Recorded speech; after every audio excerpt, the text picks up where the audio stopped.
A mitomania é um comportamento repetido, contínuo e geralmente de agravamento progressivo de mentir, geralmente caracterizado pela construção, elaboração e fala de mentiras que são altamente rebuscadas, enfeitadas, adequadas, a ponto de alguns falarem que chega a parecer um romance. É quando o indivíduo ele mente de uma forma sem ter uma razão específica. Então ele mente por mentir, né? Ele não tem nenhum ganho com isso e ele também não tem o porquê, motivos por que mentir. Então ele cria mentiras, né? Muitas vezes extravagantes. Então assim, histórias muito tristes ou muito alegres, muita riqueza de detalhes, e ele mente compulsivamente e acaba tornando uma patologia.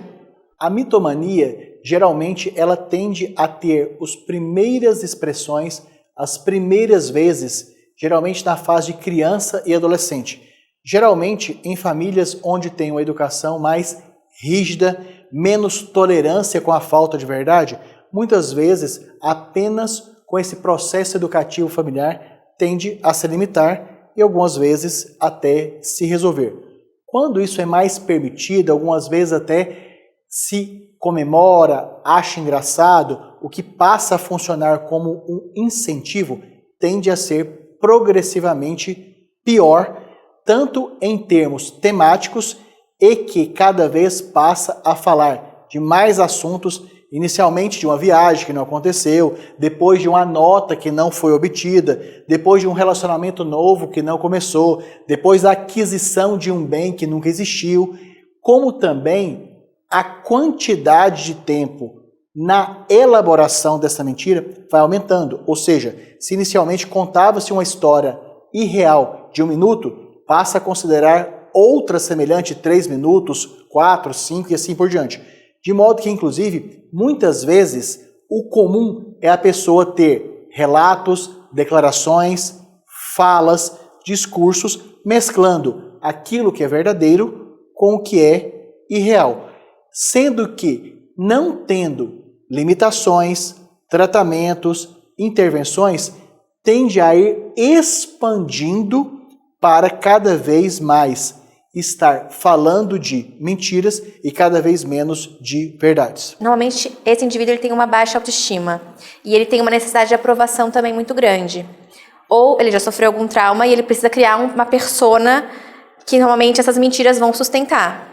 Então ele começa mentindo e aí quando ele vê, às vezes ele tem que mentir para sustentar as mentiras que ele mentiu. E uma coisa bem importante também é que ele não tem culpa. Então a maioria das pessoas, às vezes, quando mente, tem um remorso porque mentiu. Quem tem mitomania não tem essa culpa. Então ele vai mentindo e mesmo se ele for descoberto, ele vai criar uma outra mentira para tentar encobrir aquela, mas ele não vai se desculpar, ele não tem esse sentimento de culpa. Então isso vai se desenvolvendo. Geralmente, quando se tem as primeiras inverdades, ou ditas, ou escritas, ou gravadas, que elas não são nem corrigidas, nem orientadas e são toleradas, isso tende a ir progredindo e passa a constituir mitomania, especialmente quando a pessoa efetivamente cria um quadro, uma situação, uma história, um relato e passa a acreditar naquilo que é irreal. Passa a ter certeza que aquilo é fato, de modo que passa progressivamente a ser absolutamente cada vez mais desacreditado ou desacreditada. Portanto, há uma escalada progressiva, sim, de inverdades ocasionais para mentiras amplificadas até chegar na mitomania, de quando o indivíduo, então, por um modo contínuo não corrigido de um comportamento inadequado, passa, inclusive, a sofrer, tanto pelas crenças que não correspondem à realidade, como pelo modo que passa a ser avaliado, reconhecido e citado por outros. A mentira convencional, ela tem uma voluntariedade da pessoa, ou seja, ela opta por relatar algo que não existe com um objetivo bem definido, como, por exemplo, realizar um negócio, conseguir uma paquera, resolver um problema, adiar uma solução de uma demanda. Enquanto que, na mitomania, isto acontece sem que a pessoa tenha um objetivo consciente, planejado para ser atingido. Ou seja, na mentira, falta-se com a verdade de maneira planejada, objetiva, com a finalidade de ter um ganho. E na mitomania, a pessoa não tem este planejamento para se obter um ganho, porque isso vai acontecendo de maneira contínua, progressiva e sem que ela tenha uma percepção plena que está cada vez mais falseando a realidade ou cada vez mais criando inverdades ou cada vez mais fazendo modificações em temas que já existem. E tem algumas características. Então, assim, ou uma história muito triste ou muito alegre, ou uma história com muita riqueza de detalhes. Então, assim, às vezes a pessoa faz uma pergunta, ele vai e discorre uma história mirabolante. E é sempre também assim, ou ele é o herói da história, ou ele é a vítima. Então, ele tem sempre um papel dentro dessa história. Por quê? Porque ele tem essa necessidade de aprovação. Então, ele está sempre tentando montar essa mentira para que a autoestima dele seja reforçada positivamente. Então, a gente poderia pensar nessa questão da autoestima, né? E também, assim, por exemplo, se ele sofreu algum trauma, algum abuso infantil, ele pode também usar essas mentiras como um mecanismo de defesa para ele conseguir viver. Então, ele cria algumas mentiras para ele poder lidar com os problemas que ele tem. Então, na verdade, ele cria essas mentiras que, às vezes, até ele começa a acreditar como verdade. Então, ele cria uma nova identidade, digamos assim, né? Então, ele mente para ter essa identidade nova. A mitomania, ela é essencialmente constituída por fatores psicológicos, tanto conscientes, como, por exemplo, de não ter como resolver uma situação, não ter uma resposta para uma determinada pergunta, não ter expertise para uma determinada solução e, a partir dali, elabora-se de maneira espontânea em verdades que possam preencher aquela situação. E também pelos mecanismos inconscientes de que muitas pessoas estudadas no comportamento mitomaníaco, mitômanos, apresentam um histórico de baixa estima, pouca valorização, negligência na infância e adolescência, de modo que não desenvolveram uma maturidade psíquica capaz de reconhecer o que não sabe, capaz de entender o que não é possível fazer, capaz de ter coragem de dizer das suas próprias fraquezas sem querer inventar, criar ou desenvolver uma ficção para preencher lacunas que não consegue preencher. Os indícios de mitomania consistem em, progressivamente, a pessoa ir aumentando os temas relatados de maneira inverídica, como também o tempo investido em falar, descrever, escrever sobre temáticas que não são reais. Ou seja, os indícios são substituição de temas realísticos, verdadeiros, por temas inexistentes e fictícios. E em relação à quantidade de palavras, tempo e esforço para, numa mesma temática inexistente, irreal e verídica, fazer colocações, adjetivos, descrições, colocações de pessoas e de situações que jamais existiram. A mentira, quando ela é muito frequente, né, e ela é muito crônica, as pessoas ao redor começam a perceber. Então, assim, às vezes a mesma história é contada diferente, então os amigos conversam entre si e percebem que tem alguma coisa errada. Quando a pessoa, ela mente com frequência e aí ela vai sendo descoberta aos poucos, então isso é um sinal que a pessoa tem uma patologia de mentir. Né? E às vezes ela mente assim, ela mente em vários ambientes, então ela mente dentro de casa, mente com os amigos, né? Às vezes, muitas vezes no trabalho, o que pode ocasionar coisas mais graves para ela. Né? Então, assim, as pessoas começam a perceber isso e também perceber essas características de detalhes da mentira, ou então assim, de histórias muito mirabolantes, que não tem muito a ver com o contexto da situação, então já dá para ser sinais que dá para perceber. Quanto mais forem tolerantes, aceitáveis e acolhedores com as inverdades ou com as primeiras inverdades, especialmente na infância e adolescência, maior é a probabilidade de que isso possa crescer progressivamente para cada vez mais mentiras maiores, mais complexas, mais graves, a ponto de prejudicar a própria pessoa e também terceiros.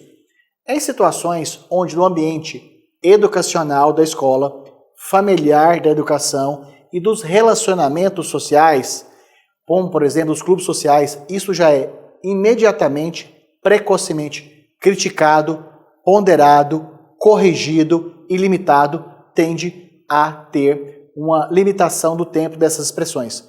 Logicamente que situações mais graves, e especialmente quando a pessoa tem, além da mitomania, também um outro desenvolvimento psíquico doentio, por exemplo, transtorno de personalidade histriônico, onde existem características pessoais, comportamentais, verbais, relacionais, em que se expressa de maneira exagerada sobre sua beleza, sobre sua inteligência, sobre suas capacidades, a ponto de se esforçar exageradamente para ser notado, reconhecido e valorizado. Nessas situações de transtorno da personalidade concomitante, simultâneo, em comorbidade com a mitomania, tende a ser mais difícil de apenas pelo modo orientativo, educativo e limitador ter a correção desse comportamento da mentira.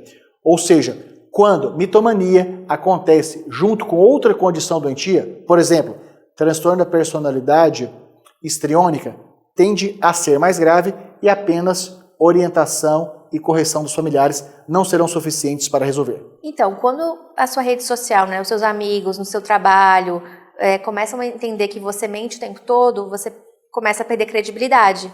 Então, assim, tudo que você é falado já não é mais, as pessoas já não acreditam mais. Então, se você liga precisando de ajuda e fala uma história, muitas vezes as pessoas não vão acreditar em você.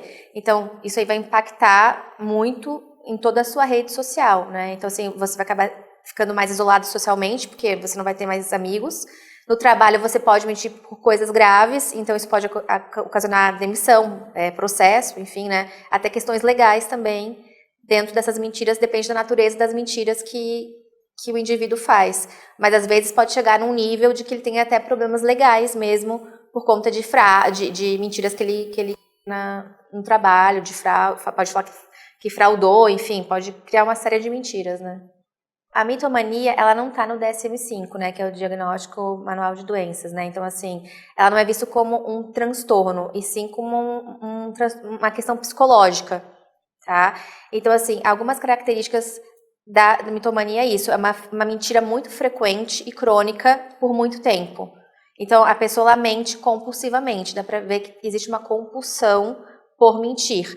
E é por situações, às vezes, minúsculas, que ela não precisaria mentir, que uma pessoa normalmente não mentiria, ela mente. Então, ela mente o tempo inteiro. E ela não tem culpa. Então, essa ausência de culpa é bem importante, que a gente entenda que é a diferença de uma pessoa que não tem uma mitomania e mente e uma pessoa que tem mitomania. A culpa é um elemento chave aí do transtorno.